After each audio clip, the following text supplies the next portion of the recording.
El teléfono sonó con la estridencia de un mal presagio en la quietud de mi sala. Eran las 7 de la noche, esa hora en que la luz se despide con melancolía y el mundo se prepara para el reposo. Yo estaba sentada en mi sillón de toda la vida, el que heredé de mi madre, con una taza de té de manzanilla humeando entre mis manos y un libro de Benedetti abierto sobre el regazo.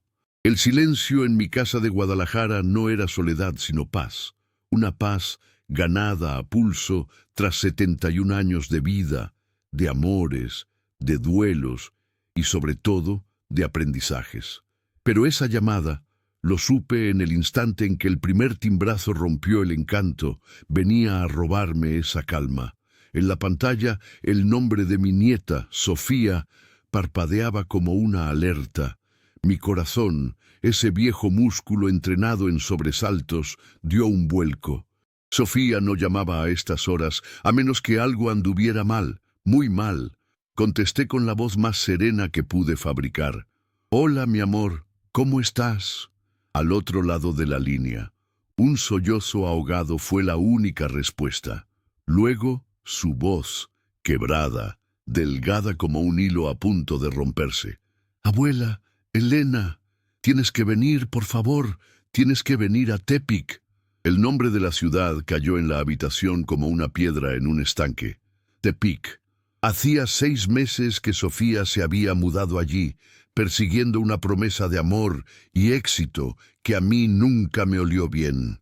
Se fue con él, con Ricardo, un hombre 10 años mayor que ella, con la sonrisa demasiado fácil y los ojos demasiado calculadores.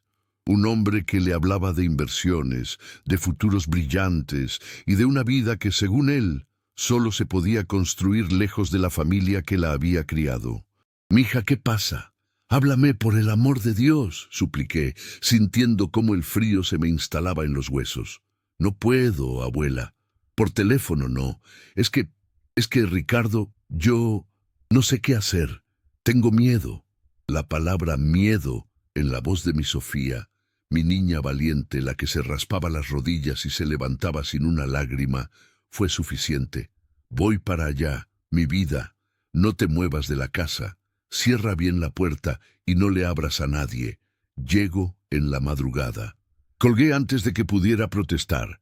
La decisión estaba tomada. La mente, en momentos de crisis, no debe permitirse el lujo de la duda. Actúa primero, reflexiona después. Era una de las primeras lecciones que mi difunto esposo, Carlos, me había enseñado. Él, un hombre de campo con la sabiduría de la tierra, siempre decía que la inacción es el veneno del alma.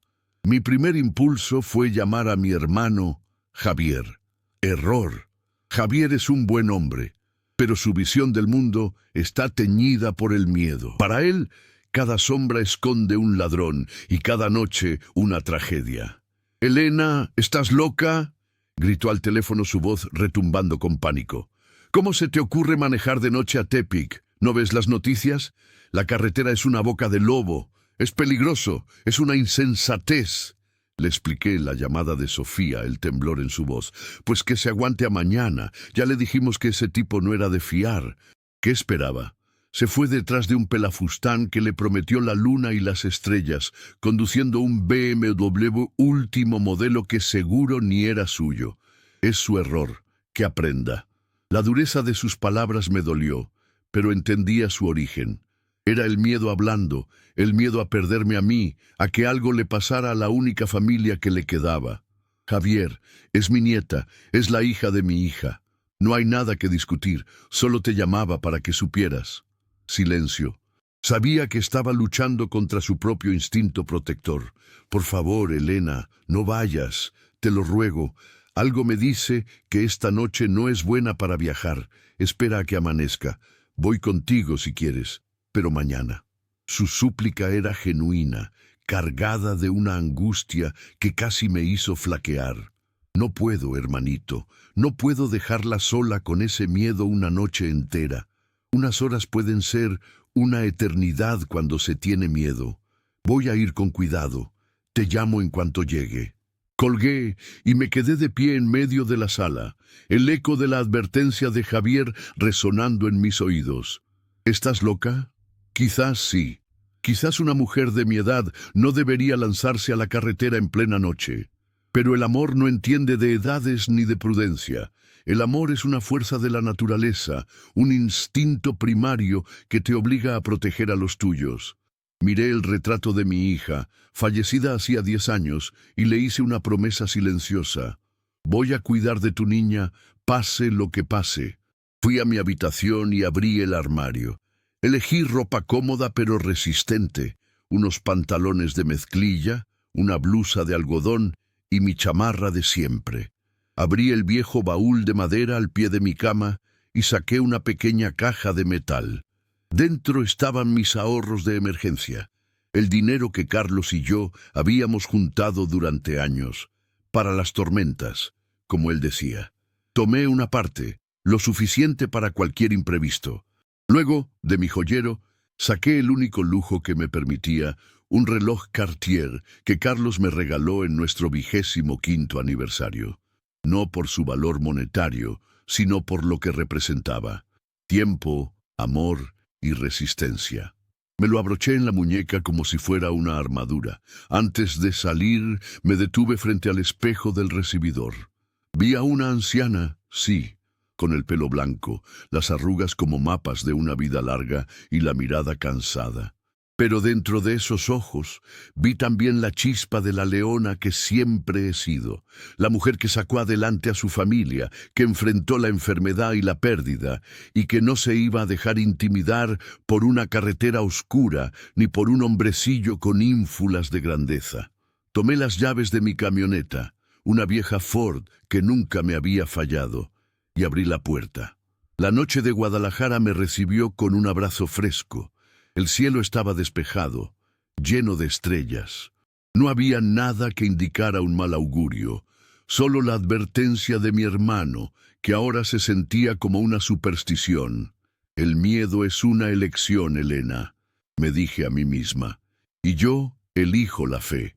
Con ese pensamiento, me subí a la camioneta, encendí el motor y me enfilé hacia la carretera, hacia Tepic, hacia mi nieta. El viaje apenas comenzaba, pero en mi interior una extraña calma se había instalado. Era la calma de quien sabe que está haciendo lo correcto sin importar el precio. El asfalto devoraba la luz de mis faros, creando un túnel luminoso en medio de una oscuridad casi absoluta. La carretera a Tepic de noche es, en efecto, una bestia dormida. A los lados, el campo se extendía como un mar negro y silencioso, salpicado aquí y allá por las luces lejanas de algún rancho perdido. Conducía con una concentración total, mis manos firmes sobre el volante, mis oídos atentos al ronroneo del motor, un sonido familiar que me tranquilizaba. La música en la radio era una compañía intermitente. La señal se perdía en largos tramos, dejándome a solas con mis pensamientos. Y mis pensamientos, inevitablemente, volaban hacia Sofía. La recordaba de niña, con sus 2 coletas rebeldes y una curiosidad insaciable. Era una niña llena de luz, con una risa que contagiaba alegría. Después de la muerte de su madre, Carlos y yo nos volcamos en ella, tratando de llenar ese vacío inmenso con un amor doble. Queríamos darle todas las herramientas para que fuera una mujer fuerte, independiente, dueña de su destino.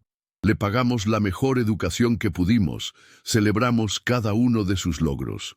Cuando cumplió 18, usamos una parte de la herencia que le dejó su abuelo para abrirle una cuenta de inversión, enseñándole la importancia de la seguridad financiera, de tener un respaldo que le diera libertad.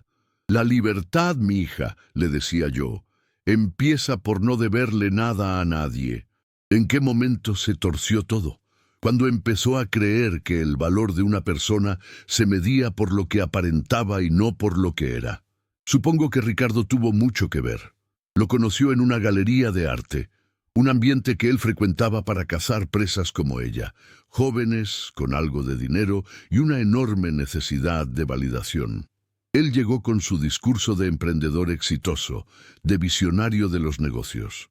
La deslumbró con cenas en restaurantes caros, como aquel en Polanco, del que Sofía me habló durante semanas, donde, según ella, se reunía la gente que movía al país.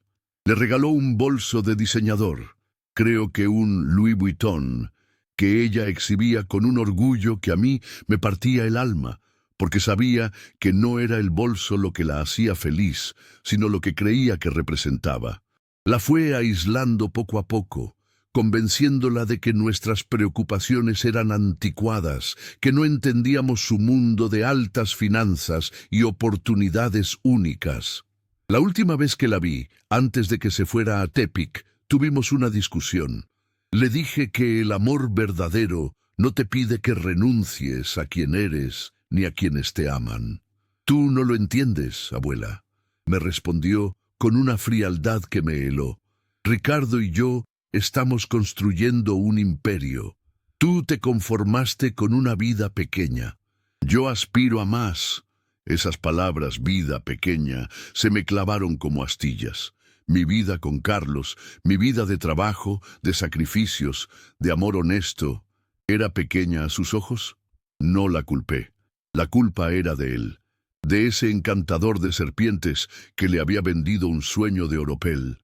El recuerdo de esa discusión me llenaba de tristeza, pero también de una determinación renovada.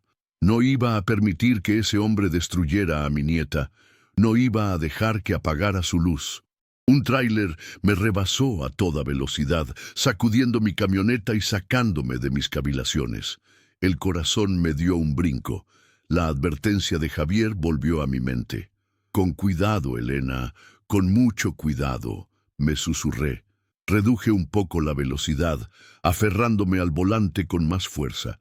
Fue entonces cuando empecé a sentirlo, una extraña opresión en el pecho, una sensación de que algo no estaba bien. No era un miedo físico a la carretera, era algo más sutil, más profundo. Era como si el aire se hubiera vuelto más denso, más pesado. Miré por el retrovisor, nada, solo la oscuridad.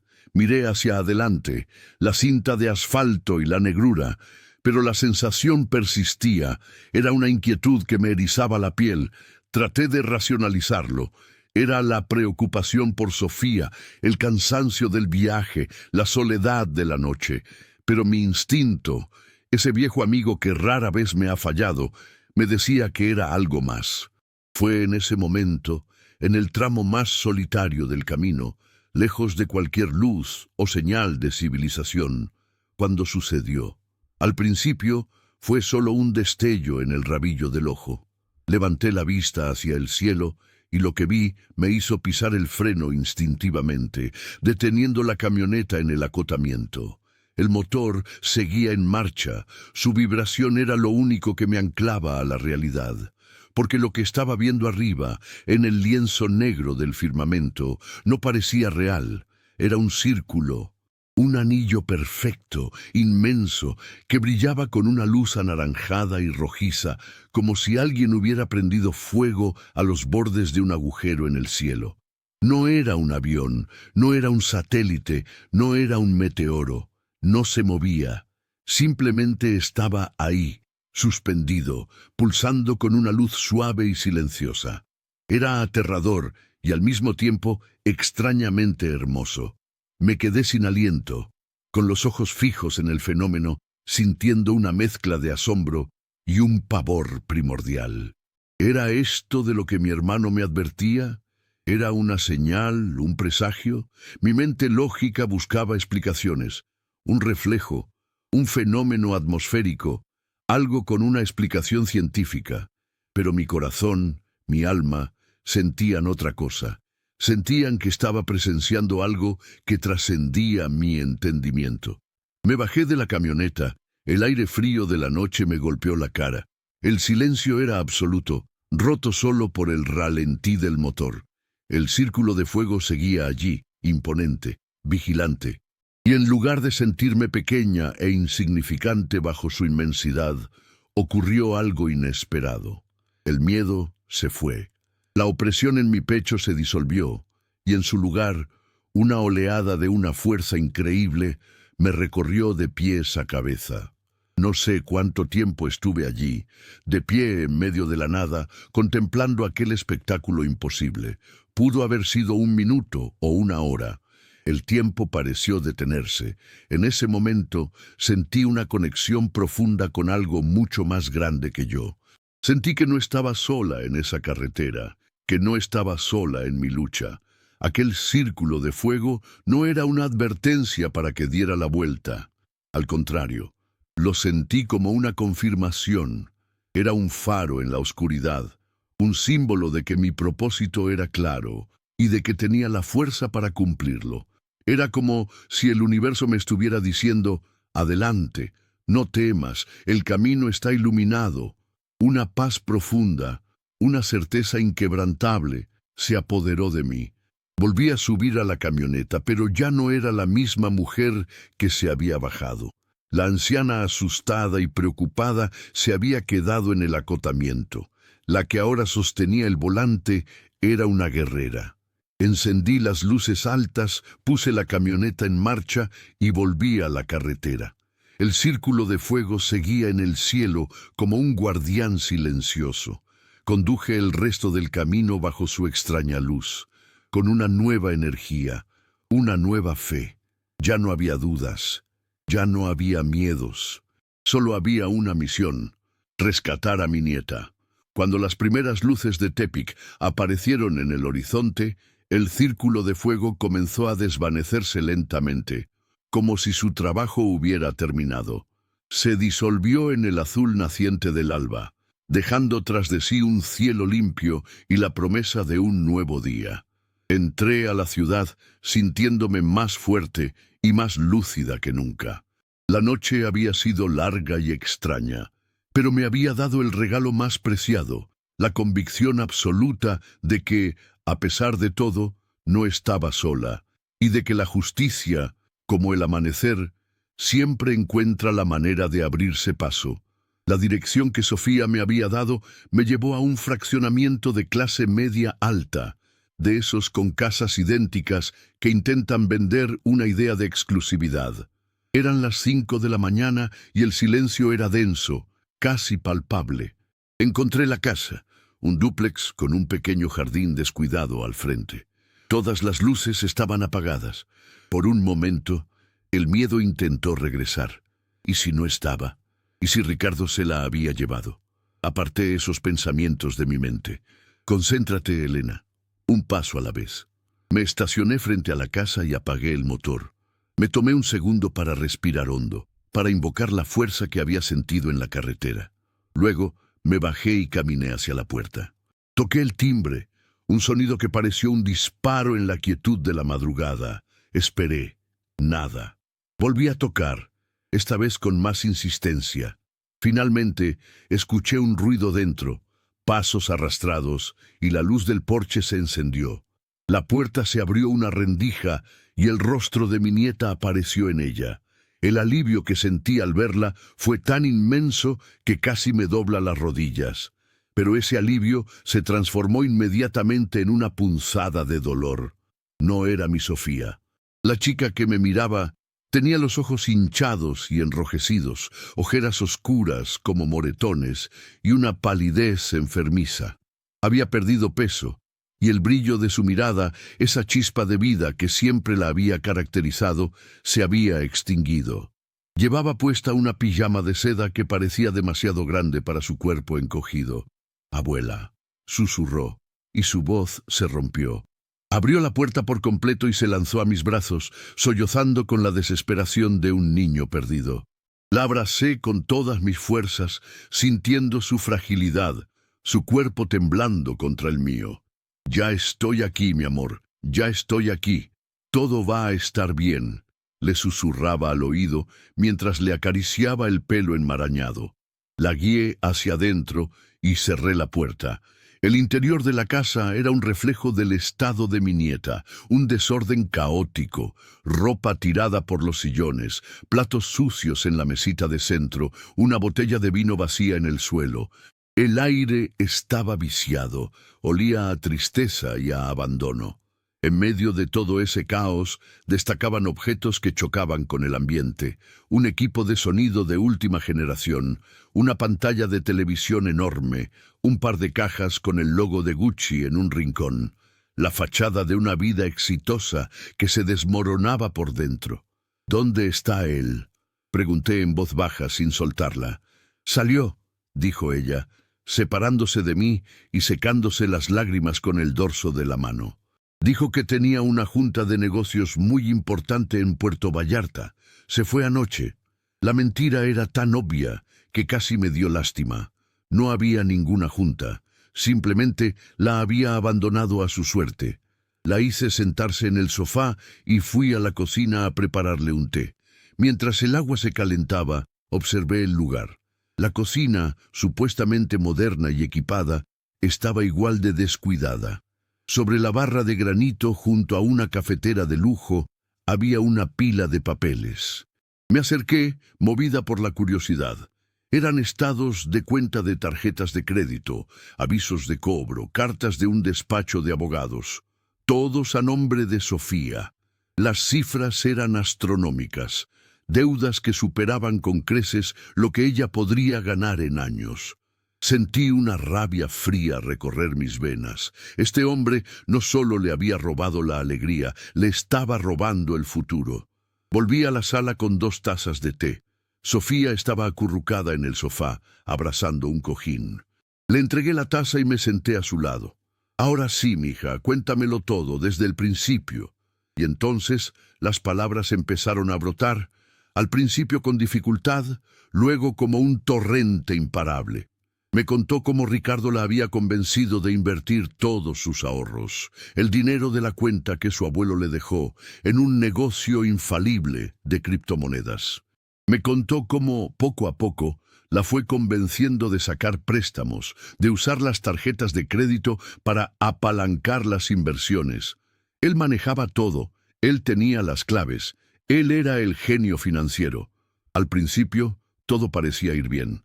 Le mostraba gráficos en su laptop que siempre iban hacia arriba, le hablaba de los rendimientos exponenciales que estaban generando.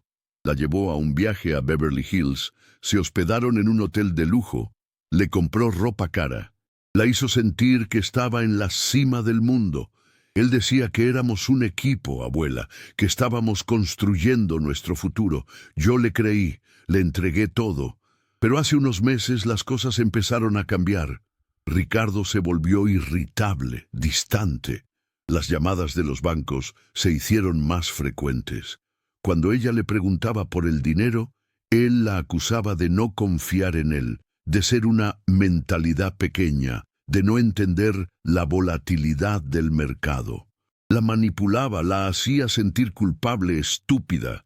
Ayer me llegó una notificación del banco, continuó Sofía, su voz apenas un susurro. La cuenta está en ceros. Todo el dinero de mi abuelo desapareció.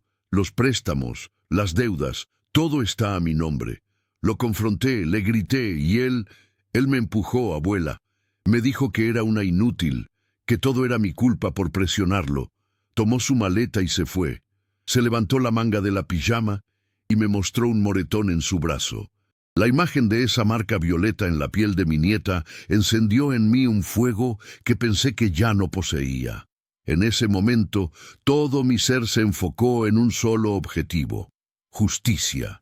No la justicia de los tribunales, que es lenta y a menudo incierta, sino la justicia del alma, la que restaura el equilibrio, la que devuelve la dignidad. Abracé a Sofía de nuevo. Escúchame bien, mi amor. Esto no es tu culpa. Fuiste víctima de un estafador, de un cobarde. Pero esto no te va a destruir. Eres una mujer fuerte, más fuerte de lo que crees. Y no estás sola. Vamos a salir de esto juntas. Ella me miró con los ojos llenos de lágrimas, pero por primera vez desde que llegué vi un atisbo de esperanza en ellos. ¿Qué vamos a hacer, abuela?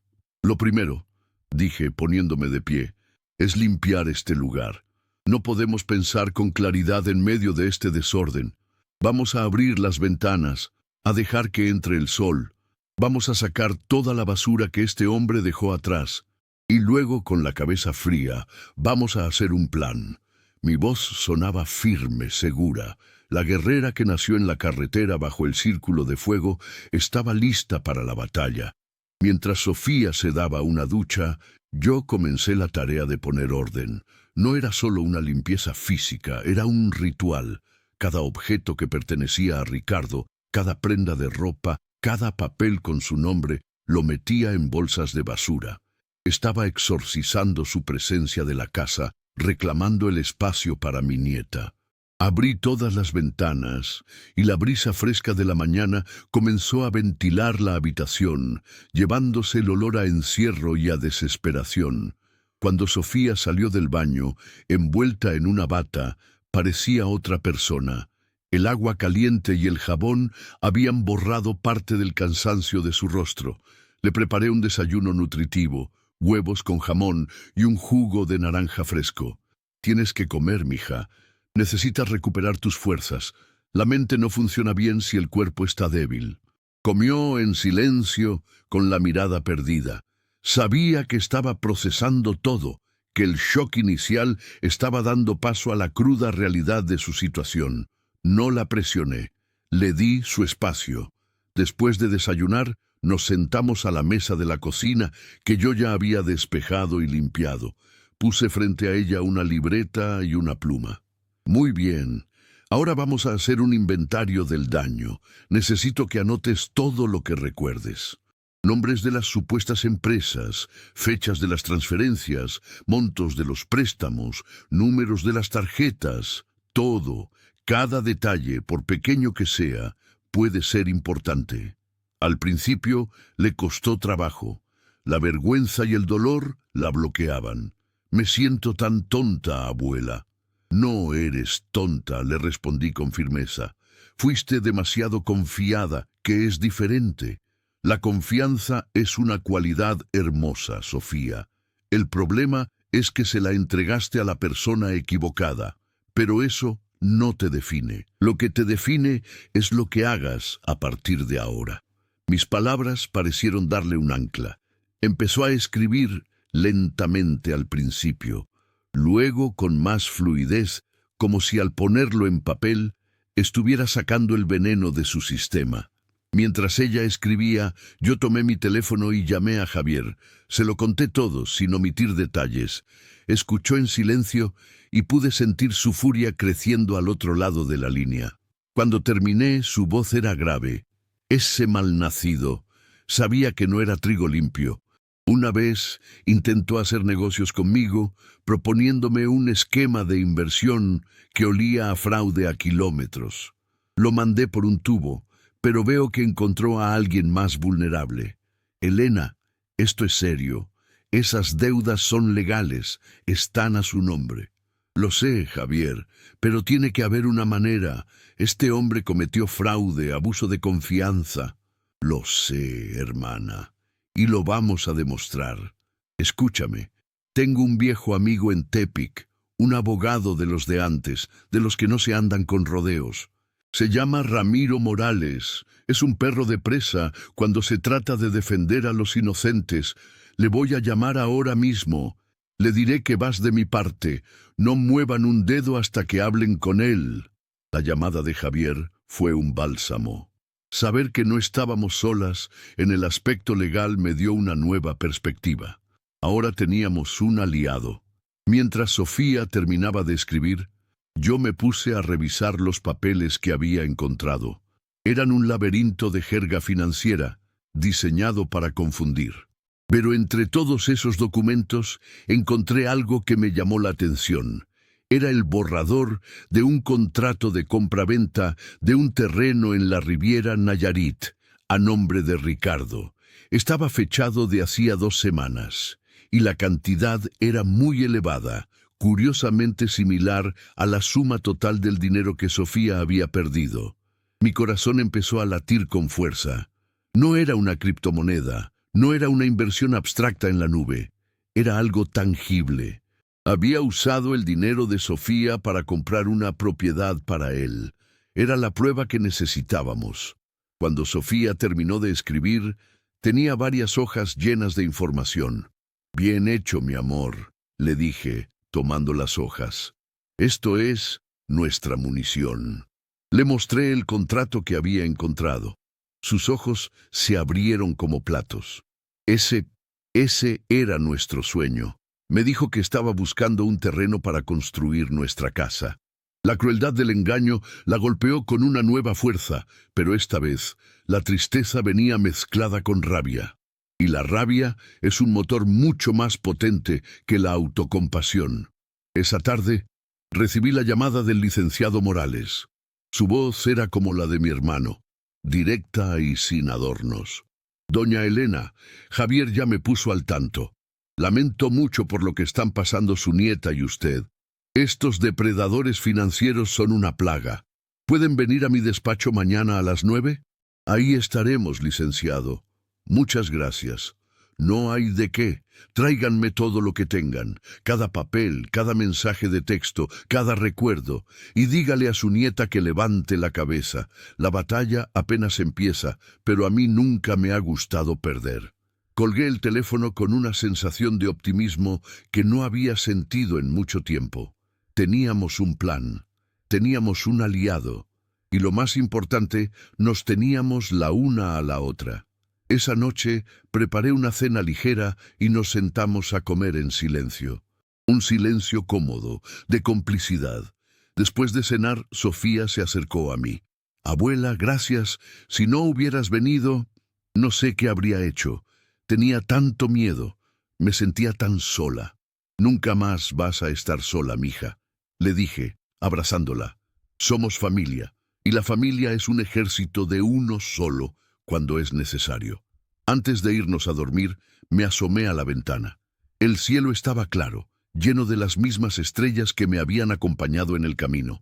Busqué el círculo de fuego, sabiendo que no lo encontraría, pero su recuerdo estaba grabado en mi mente.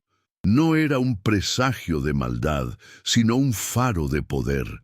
Me había recordado quién era yo, la fuerza que habitaba en mí, y esa fuerza ahora estaba al servicio de mi nieta, lista para mover montañas si era necesario. El despacho del licenciado Ramiro Morales estaba en el centro histórico de Tepic, en un edificio antiguo con techos altos y pisos de madera que crujían a cada paso. Olía a libros viejos, a café y a justicia. Morales era un hombre de unos 70 años, con el pelo completamente blanco, lentes gruesos y un traje que, aunque impecable, había visto tiempos mejores. Nos recibió con una sonrisa amable pero con una mirada penetrante, de esas que parecen leerte el alma. Doña Elena, Sofía, pasen, siéntense. ¿Un café? Aceptamos, más por cortesía que por ganas. Nos sentamos en 2 sillas de cuero frente a su imponente escritorio de caoba, cubierto de expedientes y libros de leyes. Mientras su secretaria nos servía el café, él nos observaba en silencio, evaluando. Finalmente, se reclinó en su sillón y juntó las yemas de los dedos. Muy bien, Javier me dio un resumen, pero quiero escucharlo de ustedes. Sofía, quiero que me cuentes todo, sin pena, sin omitir nada. Imagina que soy un sacerdote o un doctor.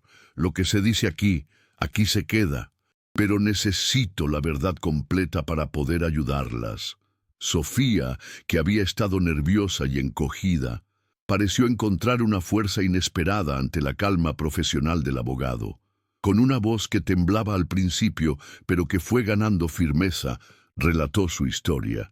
Le entregamos las hojas, donde había anotado todo, y la carpeta con los estados de cuenta y el contrato del terreno que yo había encontrado.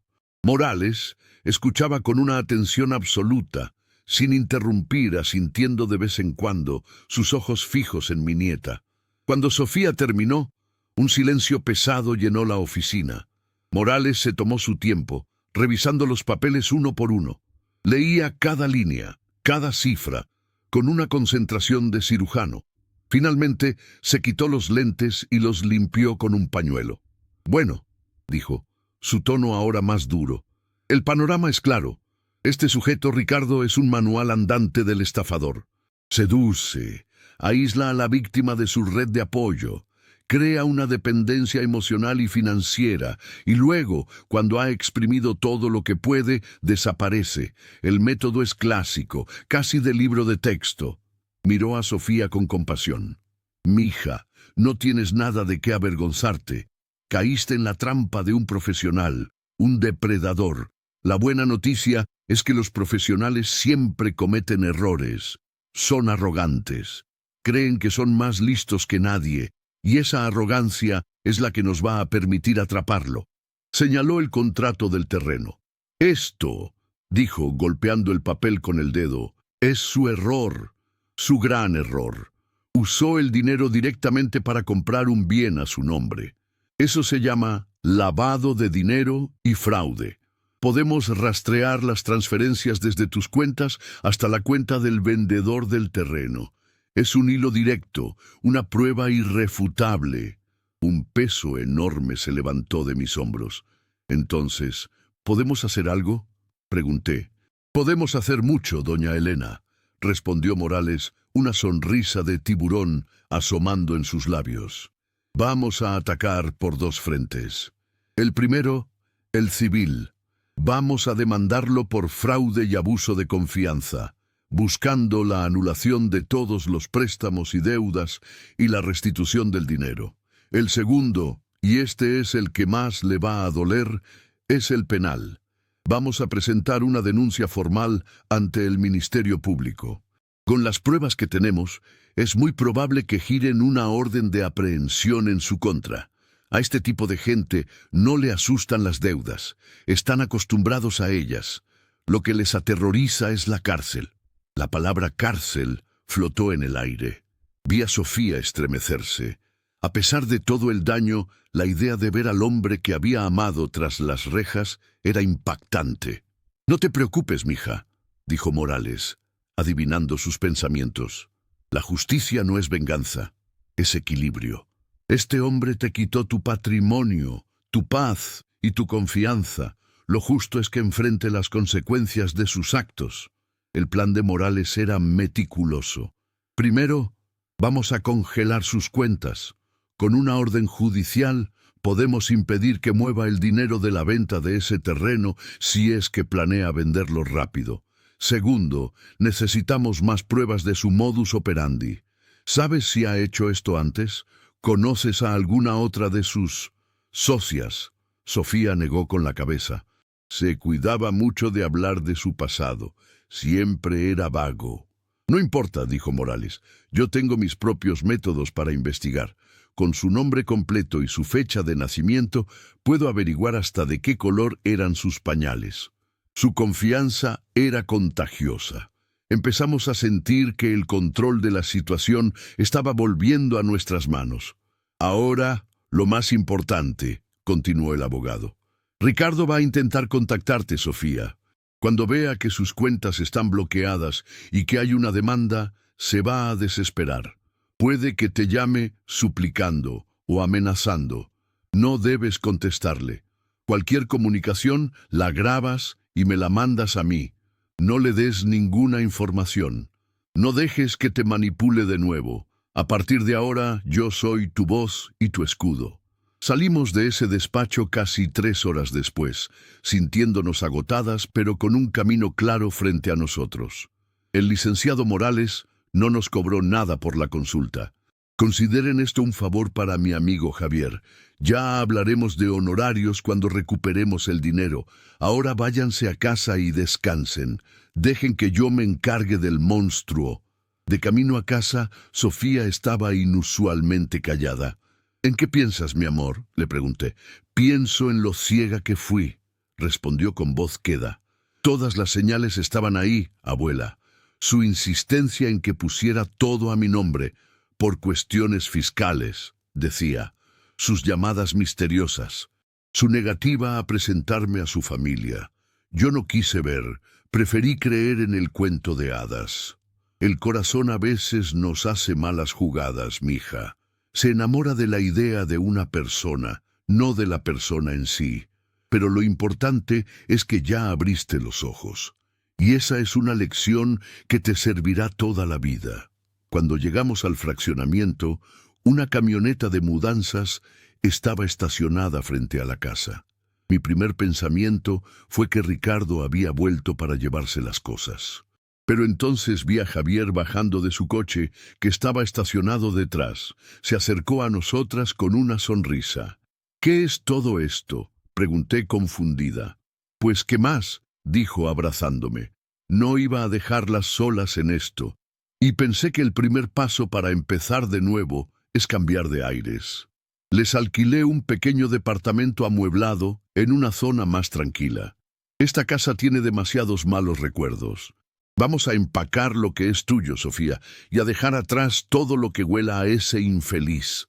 Miré a mi nieta. Sus ojos se llenaron de lágrimas, pero esta vez eran de gratitud. Se abrazó a su tío con fuerza. «Gracias, tío Javier». «De nada, sobrina. Para eso está la familia, para ayudarnos a hacer las mudanzas, tanto las de la casa como las del alma». Y así, bajo el sol de la tarde, comenzamos a empacar. Cada caja que cerrábamos era un capítulo que dejábamos atrás. Estábamos desmantelando una vida falsa para empezar a construir una verdadera, basada no en lujos vacíos, sino en el único tesoro que realmente importa, el amor y la lealtad de la familia. El nuevo departamento era pequeño, pero acogedor, con grandes ventanas que daban a un parque lleno de árboles frondosos. El sol de la mañana inundaba la sala, creando una atmósfera de calidez y nuevos comienzos. Habíamos pasado los últimos 2 días instalándonos, un proceso que fue terapéutico para Sofía. Desempacar sus libros, colgar sus cuadros, ordenar sus cosas en un espacio nuevo y limpio, fue como reclamar su identidad, pieza por pieza. Javier se había quedado con nosotras, durmiendo en el sofá, insistiendo en que no se iría hasta que las cosas estuvieran más encarriladas. Su presencia era una roca, un recordatorio constante de que no estábamos solas. En la mañana del tercer día, mientras desayunábamos, el teléfono de Sofía sonó. Era un número desconocido. Nos miramos. «¡Es él!», susurró ella, su rostro palideciendo. «Ponlo en altavoz y empieza a grabar», le indiqué, mi voz tranquila pero firme. «Recuerda lo que dijo Morales, ni una palabra, solo escucha». Sofía asintió, respiró hondo y contestó la llamada. «Sofía, mi amor, ¿por qué no me contestas las llamadas?». La voz de Ricardo sonaba melosa, falsamente preocupada. Era la misma voz que la había seducido, pero ahora, a la luz de la verdad, sonaba hueca, repulsiva. «Estoy muy preocupado por ti, princesa». «Tuve que salir de emergencia, un problema familiar, pero ya estoy volviendo a Tepic. ¿Podemos vernos? Necesito explicarte todo». Sofía se mordió el labio, sus nudillos blancos por la fuerza con que apretaba el teléfono. Yo le puse una mano en el hombro, dándole fuerzas. Como no obtenía respuesta, el tono de Ricardo cambió. Un matiz de impaciencia se filtró en su voz. «Sofía, ¿me estás escuchando? Fui al banco esta mañana. Mis cuentas están congeladas. ¿Tú sabes algo de esto? Tiene que ser un error del sistema. Necesito que vayas a la sucursal y aclares las cosas. Diles que eres mi socia, que es un malentendido». El descaro era increíble. Seguía intentando usarla. El silencio de Sofía debió ponerlo nervioso, porque su tono se volvió más exigente.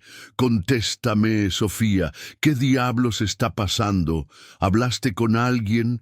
¿Le contaste a tu familia de viejos anticuados? Te advertí que ellos no entienden nuestros negocios». Javier, sentado frente a nosotras, apretó los puños, su rostro una máscara de furia contenida. Le hice una seña para que se calmara. «Mira, Sofía, sé que estás molesta por nuestra discusión», continuó Ricardo, intentando una nueva táctica, la del victimismo. «Fui un idiota, de acuerdo. Estaba estresado, la presión del negocio. Pero te amo, mi amor. Eres la mujer de mi vida. Todo lo que he hecho, lo he hecho por nosotros, por nuestro futuro. Ese terreno en la playa es para nuestra casa. Iba a ser una sorpresa». La llamada terminó abruptamente. Sofía colgó temblando. «¿Oíste eso, abuela? Sigue mintiendo, sigue pensando que soy una tonta». «Ya no, mi vida», le dije abrazándola. «Ya no. Guardaste la grabación, ¿verdad?». Asintió. «Perfecto. Mándasela ahora mismo al licenciado Morales». El resto del día transcurrió en una calma tensa. Sabíamos que la llamada de Ricardo era solo el principio. Era la primera reacción de la bestia herida. Por la tarde el licenciado Morales nos llamó. «Recibí la grabación. Excelente trabajo, Sofía. Mantuviste la calma. Esto nos sirve mucho. Demuestra su intento de manipulación y su reconocimiento implícito de que tú estás involucrada en sus negocios. Cada palabra que dice lo hunde más». Nos informó que la orden para congelar sus cuentas había sido un éxito y que la denuncia penal ya estaba interpuesta. Ahora es cuestión de tiempo. El Ministerio Público está armando el caso. Con el rastreo del dinero y su intento de contacto, tenemos un caso muy sólido. Mientras tanto, quiero que sigan con su vida normal. No se escondan. No le den el gusto de sentir que tiene poder sobre ustedes. Seguir su consejo era más fácil decirlo que hacerlo. Sofía todavía tenía miedo de salir sola, así que al día siguiente propuse algo. «Vamos a caminar por el parque. Necesitamos aire fresco». Al principio dudó, pero Javier y yo la convencimos. El paseo fue tranquilo. El sol, el verde de los árboles, las risas de los niños jugando, todo parecía un mundo aparte del sórdido asunto en el que estábamos metidas.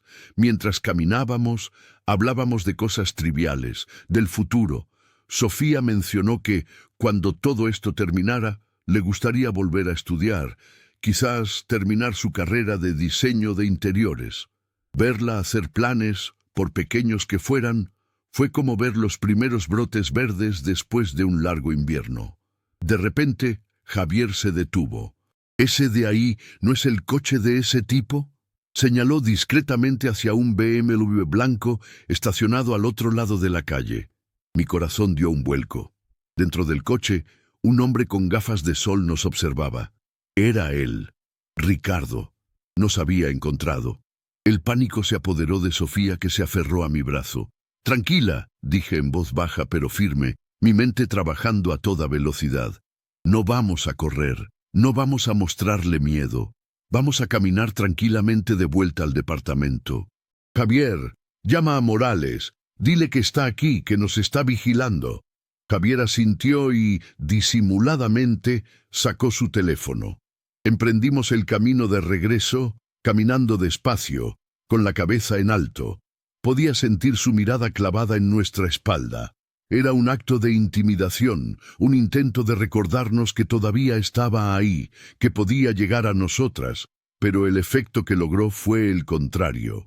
Su presencia física, su cobardía al observarnos desde la distancia, transformó el miedo de Sofía en una ira fría y decidida. «No voy a dejar que me asuste», dijo entre dientes, su voz llena de una nueva determinación. «No más». Cuando llegamos al portal de nuestro edificio, nos volvimos y lo miramos directamente. Se sorprendió por nuestro desafío. Por un instante, se quitó las gafas y pude ver sus ojos. No había amor ni arrepentimiento en ellos. Solo rabia y el desconcierto de un depredador que ve cómo su presa le planta cara. Arrancó el coche con un chirrido de llantas y desapareció por la esquina. Entramos al edificio, con el corazón latiendo con fuerza, pero no de miedo, sino de adrenalina. Acabábamos de ganar una pequeña batalla. Le habíamos demostrado que no éramos víctimas asustadas, sino adversarias dispuestas a luchar. Esa noche, el licenciado Morales nos llamó de nuevo. «La policía ya tiene la descripción del coche y las placas, gracias a la rápida acción de Javier. Su estupidez no tiene límites. Violar una orden de restricción implícita y tratar de intimidarlas acaba de darle al fiscal más munición para acelerar la orden de aprehensión. Sigan así, fuertes, unidas, ya falta poco». Colgué el teléfono y miré a mi familia. A mi hermano, leal y protector. A mi nieta, resurgiendo de sus cenizas como un fénix. Y pensé en el círculo de fuego en la carretera. Ahora entendía su significado. No era solo una señal para mí, era un símbolo del círculo de protección y de fuerza que formábamos los tres juntos, un círculo que ningún Ricardo podría romper. Pasaron 2 semanas de una tensa espera. La vida continuaba, pero con una corriente subterránea de ansiedad. Cada llamada, cada coche que se detenía cerca, nos ponía en alerta. Ricardo no volvió a aparecer, pero su ausencia era tan pesada como su presencia. Sofía, sin embargo, utilizaba este tiempo para reconstruirse. Se inscribió en un curso en línea de finanzas personales para mujeres. «Nunca más», me dijo una tarde, mientras tomaba apuntes con una concentración feroz. «Nunca más dejaré que nadie controle mi dinero. Nunca más seré ignorante de mis propias finanzas. El conocimiento es poder, abuela, y yo voy a ser poderosa». Verla transformar su dolor en una herramienta de empoderamiento me llenaba de un orgullo inmenso. Estaba forjando sus propias armas, construyendo una armadura de sabiduría que la protegería en el futuro. Por mi parte, me enfoqué en crear un ambiente de normalidad y de sanación. Cocinaba sus platillos favoritos, la animaba a dibujar, que siempre había sido su pasión, y por las noches nos sentábamos a hablar, no del problema, sino de la vida, de los sueños, de los recuerdos felices. Estábamos tejiendo de nuevo la red de confianza y amor que Ricardo había intentado romper. Una mañana, el licenciado Morales nos citó en su despacho con carácter de urgencia. Javier nos acompañó, como siempre. El ambiente en la oficina era diferente, cargado de una energía eléctrica. Morales nos recibió con una sonrisa que no llegó a sus ojos. Parecía cansado, pero alerta. «Tengo buenas y malas noticias», dijo, sin preámbulos. La buena es que la orden de aprehensión contra Ricardo fue emitida esta mañana. El caso es sólido como una roca. La mala es que ha desaparecido. Parece que se enteró y huyó. La policía lo está buscando, pero estos tipos son como ratas, saben cómo esconderse. La noticia cayó como un jarro de agua fría. La idea de que escapara, de que no enfrentara la justicia, era insoportable. Vi la decepción en el rostro de Sofía. «¿Entonces se va a salir con la suya?», preguntó con un hilo de voz. «No tan rápido», dijo Morales, levantando una mano. «Puede que el cuerpo haya huido, pero el dinero no. Y aquí es donde las cosas se ponen interesantes. Mi investigador privado, que es más listo que un coyote, descubrió algo. Ricardo no compró el terreno para construir una casa. Lo compró como una inversión rápida. Ya tenía un comprador, una empresa desarrolladora. La venta estaba programada para cerrarse mañana. Planeaba firmar, recibir el dinero en una cuenta nueva y desaparecer del país. Mi mente se aceleró. «¿Y podemos detener esa venta?», pregunté. «Podemos hacer algo mejor», respondió Morales. Y por primera vez su sonrisa fue genuina. «La venta se realizará, pero en lugar de que el dinero vaya a su cuenta, irá a una cuenta judicial controlada por el juzgado, gracias a una orden de embargo que un juez amigo me firmó hace una hora, argumentando el riesgo de fuga. La empresa desarrolladora ya fue notificada. Ellos no tienen problema, solo quieren su terreno. Le pagarán al juzgado y ese dinero quedará congelado hasta que el juicio civil se resuelva a nuestro favor». El plan era brillante. Era como tenderle una trampa con su propia codicia como cebo. Él pensaba que estaba dando su último gran golpe, pero en realidad estaría entregando el dinero directamente a las manos de la justicia. «Pero hay un problema», continuó Morales, su rostro volviéndose serio de nuevo. «Para que la orden de embargo sea completamente legal y blindada, necesitamos que el acusado sea notificado. Y como no lo encontramos, la ley permite una notificación por edictos, publicándola en el periódico. Pero eso tarda días. Necesitamos una forma más directa. La ley también contempla que si el acusado es encontrado y notificado en persona por un actuario judicial justo antes de la transacción, la orden tiene efecto inmediato. El problema es que no sabemos dónde encontrarlo para notificarle. Un silencio cayó sobre la oficina mientras todos procesábamos la información. Teníamos la trampa lista, pero nos faltaba el ratón. ¿Y dónde se va a firmar esa venta?, preguntó Sofía de repente. Morales la miró, sorprendido por su pregunta. En la notaría pública número 5, aquí en Tepic, mañana a las 12 del día. Sofía se levantó, sus ojos brillando con una intensidad que no le había visto antes. Él va a estar ahí, dijo con una certeza absoluta. Es demasiado arrogante para mandar a un representante. Querrá estar ahí para saborear su victoria, para recoger su cheque. Él estará en esa notaría mañana. Javier y yo la miramos, asombrados por su seguridad. Conocía a su enemigo, sabía cómo pensaba. Morales la estudió por un momento y luego asintió lentamente. Tienes razón, su ego no le permitiría perderse el gran final. Muy bien, este será nuestro plan de batalla. Mañana, un actuario judicial nos acompañará. Esperaremos afuera de la notaría. Cuando Ricardo llegue, el actuario le entregará la notificación de la demanda y la orden de embargo frente a todos, justo antes de que entre a firmar. Será público, será humillante y, lo más importante, será legal. La trampa se cerrará. El plan era arriesgado, requería una sincronización perfecta, pero era nuestra única oportunidad. Salimos del despacho con un propósito claro. La confrontación final se acercaba. Esa noche nadie durmió mucho. La adrenalina y los nervios eran demasiado altos. Sofía no mostraba miedo. Al contrario, estaba serena, concentrada. Estaba lista para enfrentar a su fantasma. A la mañana siguiente, nos vestimos como si fuéramos a una batalla importante. Sofía eligió un vestido sencillo pero elegante. Se maquilló con cuidado, no para esconderse, sino para acentuar su fortaleza. Cuando se miró al espejo, no vio a la víctima, sino a la superviviente. «Ya no me puede hacer daño, abuela», me dijo, su voz firme. «Me quitó dinero, pero me devolvió mi fuerza, y eso es algo que ningún hombre podrá quitarme jamás». Llegamos a la notaría a las 11:30. El licenciado Morales ya estaba allí, junto a un hombre de aspecto serio que supusimos era el actuario. Nos apostamos discretamente en un café al otro lado de la calle, desde donde teníamos una vista perfecta de la entrada. La espera fue eterna. Cada minuto se sentía como una hora. Mi corazón latía con fuerza contra mis costillas.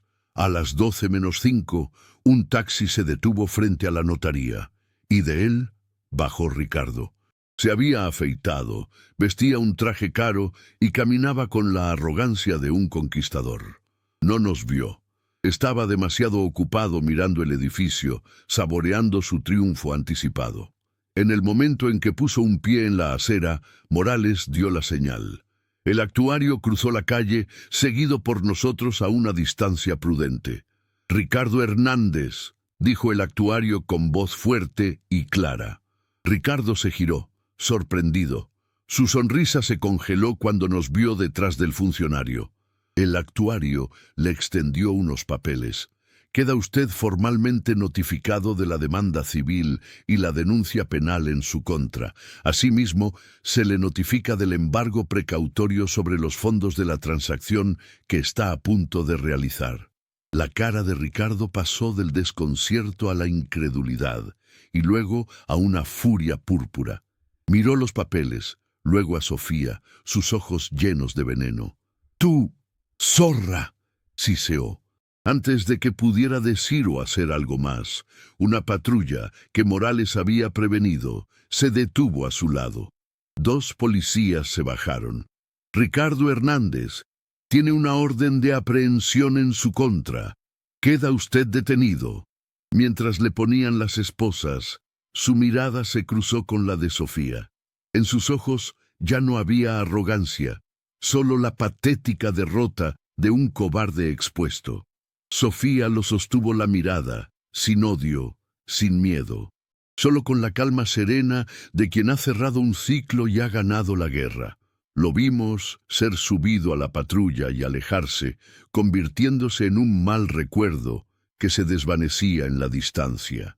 El círculo, finalmente, se había cerrado. El silencio que siguió a la partida de la patrulla fue profundo y sanador. El bullicio de la calle parecía haberse desvanecido, dejándonos en una burbuja de paz. Sofía soltó un suspiro largo, tembloroso, como si hubiera estado conteniendo la respiración durante meses. Luego se giró y me abrazó. No fue un abrazo de tristeza, sino de liberación. Sentí su cuerpo relajarse en mis brazos, el peso de la angustia y el miedo finalmente disipándose.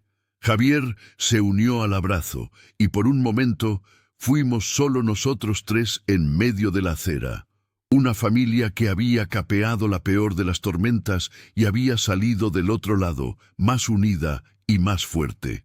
El licenciado Morales se acercó, carraspeando para no interrumpir el momento. «Bueno», dijo con una sonrisa satisfecha, «creo que mi trabajo aquí ha terminado. El dinero será transferido a la cuenta del juzgado y aunque el proceso legal tomará su tiempo, la restitución está prácticamente garantizada. Él pasará una buena temporada a la sombra, lo suficiente para reflexionar sobre sus actos». Le dimos las gracias, un agradecimiento que las palabras no podían expresar del todo. Él simplemente asintió. «Fue un honor, doña Elena. Tiene usted una nieta muy valiente». Esa tarde decidimos celebrar. No con una fiesta ruidosa, sino con una cena tranquila en un pequeño restaurante con vista al mar en San Blas, a 1 hora de Tepic. Mientras el sol se hundía en el Pacífico, tiñendo el cielo de naranjas y violetas, sentí una gratitud inmensa. Recordé mi viaje nocturno, la advertencia de mi hermano y el misterioso círculo de fuego en el cielo. Quizás Javier tenía razón, quizás la noche era peligrosa, pero a veces es necesario atravesar la oscuridad para llegar a la luz, y aquel círculo de fuego ya no necesitaba buscarle una explicación lógica. Para mí, había sido una manifestación de mi propia fe, un recordatorio de la fuerza interior que todos poseemos. Había sido la señal de que el amor de una abuela es una fuerza cósmica, capaz de iluminar el camino más oscuro. Sofía, sentada a mi lado, parecía haber rejuvenecido 10 años. La luz había vuelto a sus ojos, y su risa, que había estado ausente por tanto tiempo, volvió a sonar, mezclándose con el murmullo de las olas. «¿Sabes, abuela?», dijo, mirando el horizonte. «Cuando él estaba en mi vida, siempre me hablaba de lujos, de yates, de mansiones con chef privado, de tarjetas Black. Creía que esa era la felicidad. Pero ahora, sentada aquí, con ustedes, viendo este atardecer, siento una felicidad y una riqueza que todo su dinero falso nunca podría comprar». Nos quedamos en Tepic una semana más, para dejar todos los asuntos legales bien atados. Fueron días de calma, de largos paseos por la playa, de conversaciones profundas. Sofía decidió que no volvería a Guadalajara de inmediato. Quería quedarse un tiempo en Tepic, pero en sus propios términos. Había alquilado un pequeño estudio cerca de la universidad y se había matriculado para terminar su carrera. «Quiero hacer esto por mí misma, abuela», me explicó. «Necesito demostrarme que puedo empezar de cero, que soy dueña de mi vida». Entendí perfectamente. No era un acto de desafío, sino de autoafirmación. Le di mi bendición, sabiendo que la niña asustada que había encontrado hacía unas semanas se había transformado en una mujer completa. El día de nuestra partida, Javier y yo la acompañamos a su nuevo departamento. Era modesto, pero estaba lleno de luz y de sus propias cosas. Antes de irnos, me entregó una pequeña caja. Dentro había un reloj, no tan lujoso como mi Cartier, pero hermoso. «Es para ti, abuela. Lo compré con el primer sueldo de mi nuevo trabajo de medio tiempo en una galería. No es mucho, pero quiero que cada vez que lo veas, recuerdes que me devolviste el tiempo, me devolviste la vida». Las lágrimas llenaron mis ojos mientras la abrazaba por última vez. El viaje de regreso a Guadalajara fue muy diferente al de ida. Conducía de día, con el sol brillando y la música en la radio. Javier a mi lado conversando y riendo. El paisaje ya no parecía amenazador, sino lleno de belleza. La vida seguía, el mundo giraba, y nosotros con él. Al llegar a mi casa, la paz que sentí no era la misma que la de antes. Ya no era una paz pasiva, de reposo. Era una paz activa, ganada, forjada en la batalla. Era la paz de la certeza, de saber que la familia es el ancla más fuerte, que la justicia puede prevalecer y que dentro de cada uno de nosotros, especialmente dentro de una mujer que ama, hay una fuerza capaz de crear círculos de fuego en el cielo. Me senté en mi sillón de siempre, con una taza de té, y miré por la ventana. La vida me había puesto una prueba dura, pero me había dejado los regalos más grandes. La recuperación de mi nieta, la reafirmación del amor de mi hermano y, sobre todo, el redescubrimiento de mi propia e inquebrantable fortaleza. Gracias por llegar hasta el final de esta reflexión. Si estás leyendo esto, quiero que sepas que no estás solo. Si te gustó esta historia y quieres que sigamos compartiendo más reflexiones como esta, te pido de corazón que comentes aquí abajo, que sigas nuestro canal y nos regales tu apoyo. Me encantaría saber qué temas te gustaría que tratáramos, qué historias te tocan el alma. Cuéntame, ¿de dónde nos lees? Tu compañía es el motor de este espacio. Como un pequeño gesto de agradecimiento, he dejado en el primer comentario fijado unas recetas de tés relajantes y unos postres deliciosos sin azúcar, pensados para cuidar de ti. Que Dios te proteja siempre a ti y a tu familia. Ten fe, todo va a estar bien.